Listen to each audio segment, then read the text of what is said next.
is time for the Upside. Let's join Jeff King now with more. And Jeff, you know, we know that the Help Fill a Dream Foundation has helped so many thousands of families over their 35 years here, but I don't know the story of how it all started either, so I can't wait to hear about it.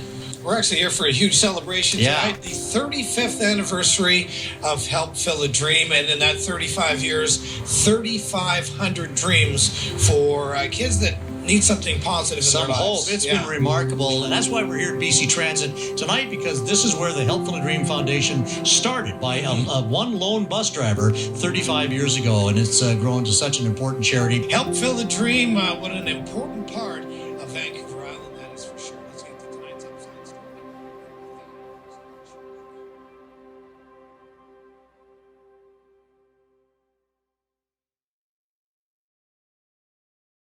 The Help Fill a Dream Foundation of Canada. It's the 10th anniversary of this Victoria-based nonprofit foundation. They were founded, obviously, in 1986 by BC Transit bus driver Rick Thomas. Since then, they have filled the dreams of over 360 children, done some great work in the community. Well, that's exactly what this society is all about. Help Fill a Dream is doing just that, filling some dreams for kids that are suffering from a life-threatening disease. The driver of the float is Barry George, who's the president.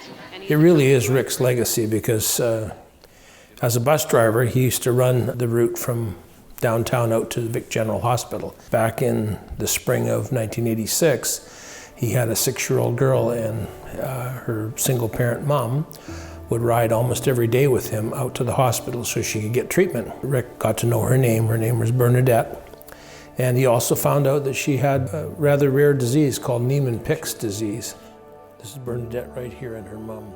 I remember lots of times being on the bus with him, and everyone wanted to talk to him. Even walking down the street, he would get stopped and people just want to talk to him. He had that kind of face that just invited conversation, I think. So one day he asked her, he said, "Bernadette, if you could do anything you wanted, what would it be?" And she said, "Oh my gosh," she said, "I would love to go to Nova Scotia to meet my grandmother. I've never met her personally." So Rick went home that night and talked to his partner about taking money out of his bank account to send them to Nova Scotia. And so his partner said, "Well, you know, if you really want to do this, why don't you set up a charity? Because there's no charity here that does that." I can only imagine that he got a great sense of satisfaction from it and thought, well, if I could do that for this little girl, what else can I do for other people, other kids? So they applied for the license, and surprisingly, within 6 weeks, they had their charity license, started raising money, and the first dream was Bernadette's dream. And so Bernadette and her mom flew to Nova Scotia for 3 weeks to visit with her grandmother. That's the long and short of how Help Fill a Dream got started. I came on board in September that year, so I'm not sure that we really knew what we were getting into. In the early years, it was a struggle to have enough money coming in from fundraising to keep ahead of the dreams, but nevertheless, it was very rewarding. In 1989, my dad passed away April 23rd, the day before my brother turned 19, which was heartbreaking. Official report was ruled as a heart attack, and Help Fill a Dream, I think, took a bit of a hit, but I think that ultimately the people who were involved at the beginning realized the potential of the dreams and kept it going. It was sad. He was gone in an instant. Because then at that point you say, well, is the organization going to survive? Yes, it was. The board was convinced that we were on the track, even more so, for something great. And so we wanted to keep Rick's memory alive and the idea of this organization alive.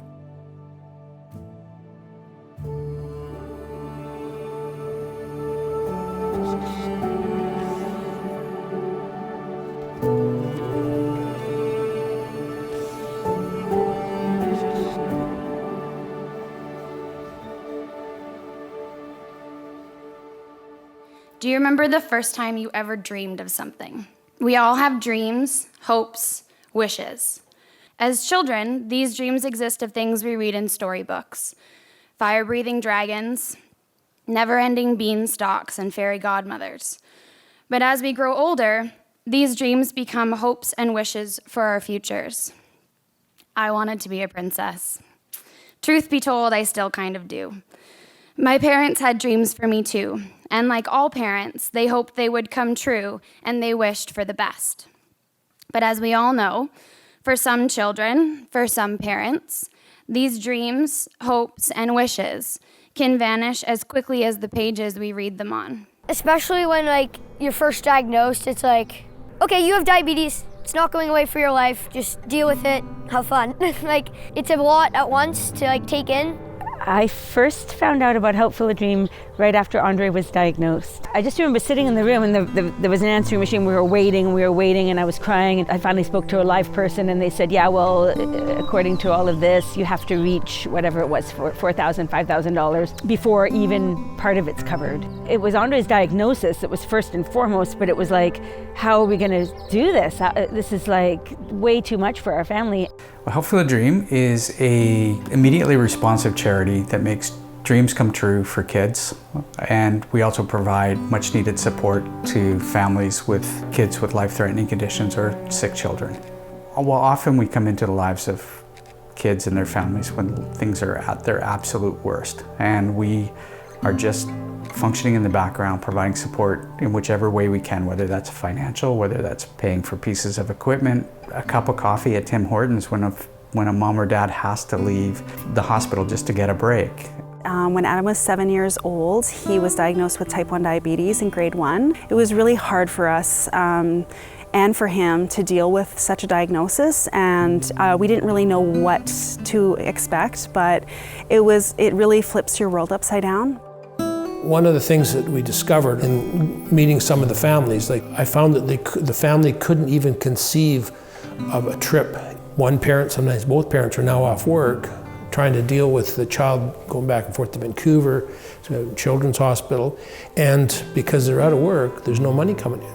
And so, how can I consider a trip to Disneyland for the family when I can't pay my phone bill and they're cutting my hydro off? So a lot of the publicly funded programs only cover the very, very basics, and sometimes not even that. So things like ramps or custom wheelchairs that are fit to a person's body aren't covered to an extent that is sustainable for people with chronic conditions to live on. So programs like Help Fill a Dream have been really amazing at filling in those gaps while we figure out how we can move forward. There was somebody at the hospital who came to me the next day and said, well, there is an organization that sometimes gives a startup. And I found out that was Help Fill a Dream, and I had no idea what Help Fill a Dream was. I got the check and was just like, oh my goodness, I felt a bit of peace. It was September 7th, 1992, when I was diagnosed with acute lymphocytic leukemia. I was 5.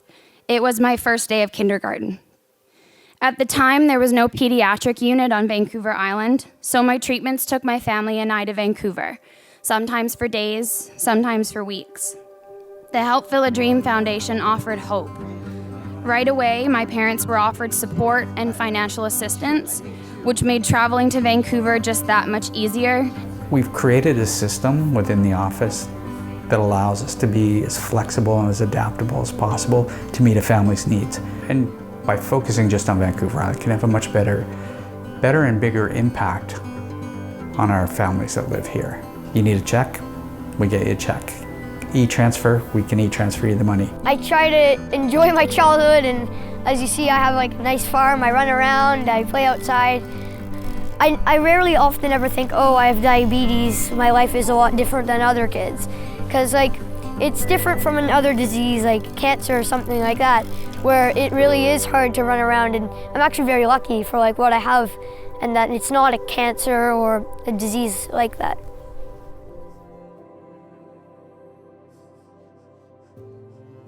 Well, so in 2004, I was 16 years old and I was diagnosed with stage 3 ovarian cancer. And the doctor walked in, he says, you've got cancer and it's from your ovaries and this is serious. And she looked at us and said, Mom and Dad, I don't want to die. And there's nothing you can do as a parent to mitigate that, so. But she, soldiered on. She had 5 months of chemotherapy.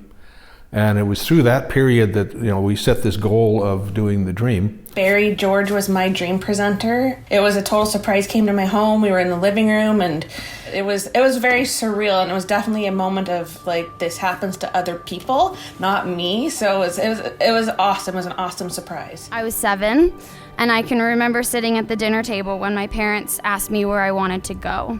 I had no idea. Up until now, life was a frenzy of doctor's appointments, checkups, and treatments. The idea of actually being able to have a choice was something that never occurred to me. Sometimes with families, this is the first vacation that they've ever taken. So we have to sometimes go right back to the beginning and start even with planning passports. I'm really excited and was really looking forward to the plane ride, first of all, because I've never been on a plane in my whole entire life. Today we're filling my dream. Where are we going? To Disneyland. We want it to be seamless and effortless. So you tell us what would make your perfect dream. We'll do our very best to put all those elements together to make that happen. Lowen's dream to have his very own pirate ship to play on in his backyard was made a reality by the Help Fill a Dream Foundation. Like swimming with the sharks. Ella and her family will be heading off to Walt Disney. The reason I chose Disneyland as my dream is because I'm just feel safe and happy there. So there's $200 in there just for you. Oh, to buy whatever you want. I think we do have an extra TV back here too.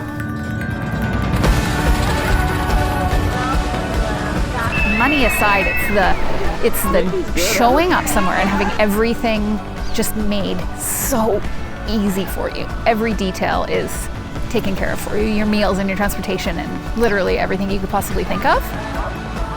Seeing him doing all of the really fun things outside was just such a wonderful thing to see him do and have fun with, and see our family be together and have fun and just kind of forget about all the insulin injections and finger pokes and blood glucose monitoring that is just such a 24-hour, 7-day-a-week part of our lives.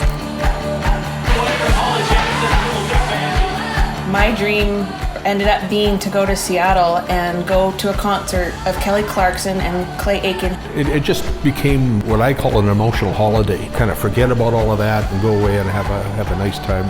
Yeah, cancer happened to me, but I didn't realize that it happened to my family as well. You don't think about it at the time, but now that I'm older, I realize, yeah, it probably just gave them that, chance to be normal parents instead of parents of a sick child. That's kind of the essence of the dreams, I think, is to, as I call it, inspire hope and give them something to look forward to. Are you liking Maui? Yeah. Do you love it? To give them that time back to be a kid that's priceless. I mean, that's unimaginable, actually. When you talk to families before their trip, their expectations of what is going to be important to them is quite different from when they come back. What are you looking forward to before you go? And it's like seeing dolphins or going on Space Mountain or something. When you come back, it's like, what was the best thing you did? It's like, be together.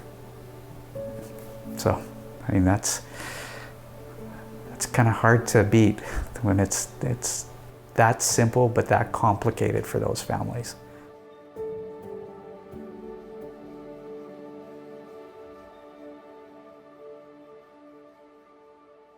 We couldn't do it without our partnerships with our community suppliers and our volunteers, and it does literally take a community to make this organization benefit the community. Help Fill a Dream really hits home for us. No family should go through what these families have to go through. And it's really the community's responsibility to help. It's a warm and tingly thing, especially when you meet the families and the kids, so it's very satisfying. It's such a hugely important thing to the people at BC Transit. There's a number of fundraising initiatives that happen throughout the year, and we also do payroll deductions as well. So Christy Ridout, our VP of Business Development, is here to present a check for more than $66,000. This is just done out of the goodness of these people's heart, to see that these kids have a day of total enjoyment, something that's really, really unique to them. It's just, most importantly, it's a way for us to connect with the community and give back a little bit. Really, the whole feeling around here is one of happiness. Everybody's smiling, everybody's having a good time, the kids are just lit up, and that's the best thing to see. Because really, that's who it's about. So Golf for Kids is a collection of like-minded people that have come together to raise money to make a difference in the community. You know, when we raised that $14,000 the first year, we were trying to raise 5, we raised 14, we overshot. And over the years, it has just become bigger and brighter, and such an amazing event, raising, you know, over $1 million the past several years. And that is when you talk about committed people. I mean, there's hundreds of volunteers. There goes that pipe, 50,000. So the one story that, you know, probably stands out is the Downey family. They were giving the speech at the opening ceremonies. He's also going to receive Helpful of Dreams 2000's Dream that day. So it was an exciting thing all around. He was quite honored. But then on the other hand, he was so sick, and I really wasn't sure we were going to get to do that day. He ended up getting up and getting dressed and doing that, and it turned out okay. And unbeknownst to Helpful of Dream, Zach's cancer had come back, and I think they had found out in just the previous week. He was just that 1 in a million. That treatment, of course, didn't work for that particular cancer. So we just tried to, with that news, we certainly tried to live each moment to the best that we could and allow him to just live the way he wanted to live. And then in May of 2014, just past his 18th birthday and 1 week before his graduation, he passed away. Well, most of our days are a lot of fun. There are some sad days. And we kind of allow each other to have that time to get through it, and then we share something fun that we remember about that child and kind of try to reframe it as we did our best to make the time that was there the best it possibly could be. We try to go back and say, yeah, but look at, here's a picture of Emma in Hawaii. Remember how great that was? She got to see a volcano. And there is always that silver lining in those gray clouds that, you know, that we've helped make a difference, and people recognize that that little bit or that large bit that we've done is making a difference. And that's actually quite empowering to encourage us to keep going.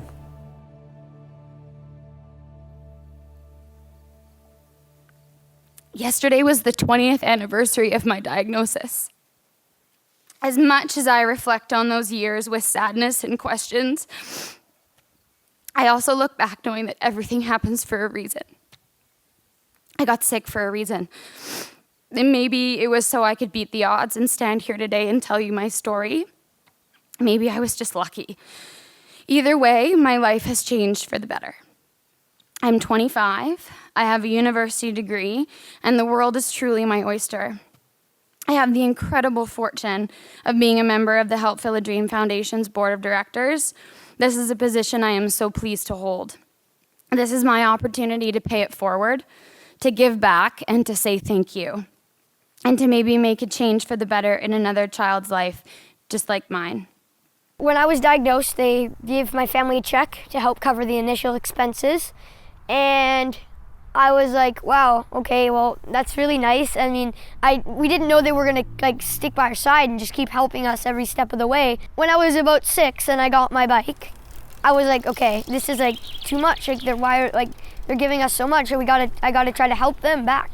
So my first year, I sold lemonade, I sold tomato plants, and I did bottle recycling. That year, I believe I raised about $250 to $300. The next year, I raised about $865 doing the same things. Then on the third year was when it really got creative. We're so proud of the philanthropic culture that's developed around our Dream Kids, starting with one young gentleman, Andre. It grew from there to, I think at this point, Andre himself has raised nearly $30,000. It kind of was this organic movement as we brought our families together, and over the last year we've had 14 different Dream Kids do fundraisers that they know instinctively they have the ability to make someone else's lives better by raising funds to make a dream come true because they've lived it. The dream vacation was amazing, but I think it took a few years for it to settle in on exactly what had happened and what Helpful of Dream had made before I really started to want to make an impact on Helpful of Dream. It started with a charity boxing match and turned into an addiction to running. Even on days where he's like, I'm not gonna run today, he ends up going for like a 5K sprint around the neighborhood. 5K became 10K, turning into marathons, and the rest is history. And then I wanted to figure out how I could raise awareness for Help Fill a Dream and show my kids what's possible. So yeah, I started doing a 50-miler, then a 100-miler, and then we went into 24-hour races. I wanted to be involved and help kind of pay it forward to other families so they could have the benefit as well. And I talked with, at that time, the office manager. I said, look, I'd like to come and help out. I think the ability to interact with the families and the children is what I call an intrinsic paycheck. 11-year-old sister Mila started a fundraiser called 1001 Cranes, One Wish to give back to the Help Fill a Dream Foundation. She originally planned on making a crane for every dollar donated, but the response was overwhelming. The honest truth was Mila thought she was going to get like $500. We didn't know if we were going to reach our goal or not, but you know, we've surpassed that by 1,000. It just blew up, and I think we're over 32,000 at least, I would say.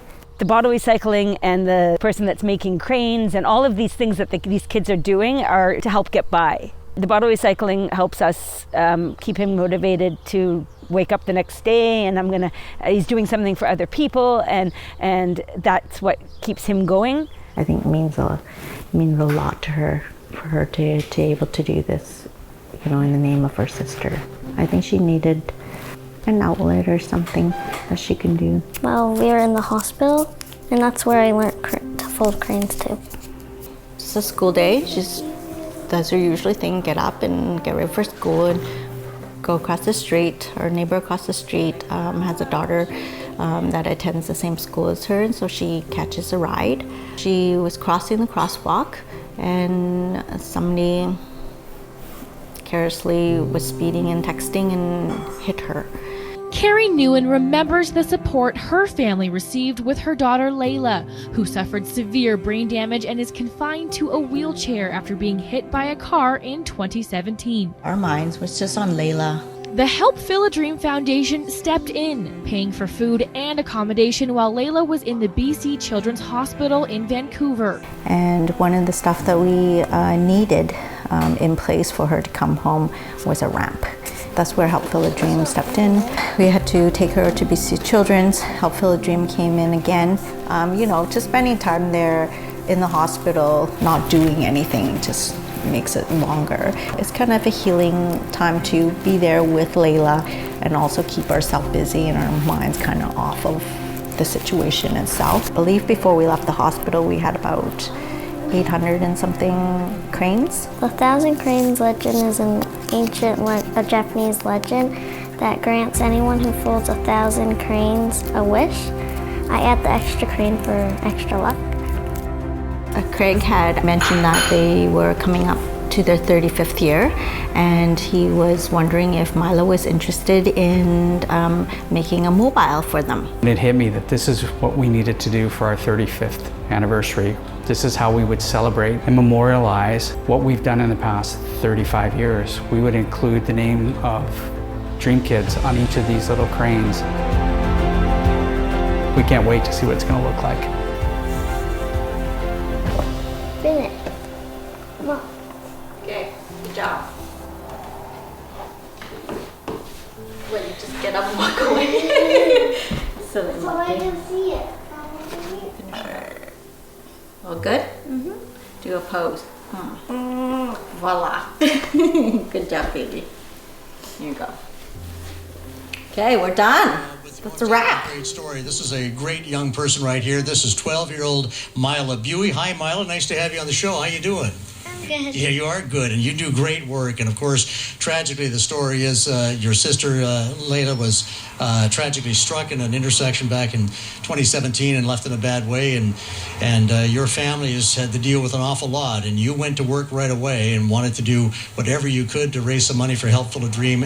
And you fundraised how much money already? It was over 30,000, wasn't it? Yeah. 31? I think so. You think $31,000. So, boy, she's really done a great job. I'm so proud of you. And let's have a look at this check. This is some additional money that's come in from your supporters. Look at that.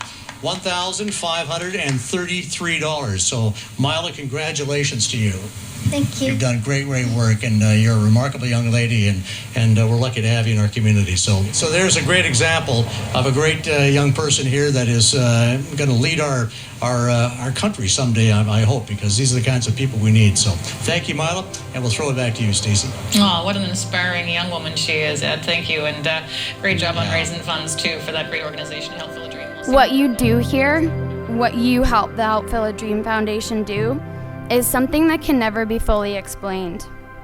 You give the gift of magic. You give the gift of life. Look at the faces of the children on the posters throughout the building, the sparkle in their eyes, the smiles on their faces. You did that. You helped give them their fairy tale, their fire-breathing dragon, their dream of just being a kid. I got my ever after, and together we can make sure another child does too. When we sit down to talk about our 40th anniversary, then let's take that 500 number per year that we support to let's make it 750, let's make it 1,000.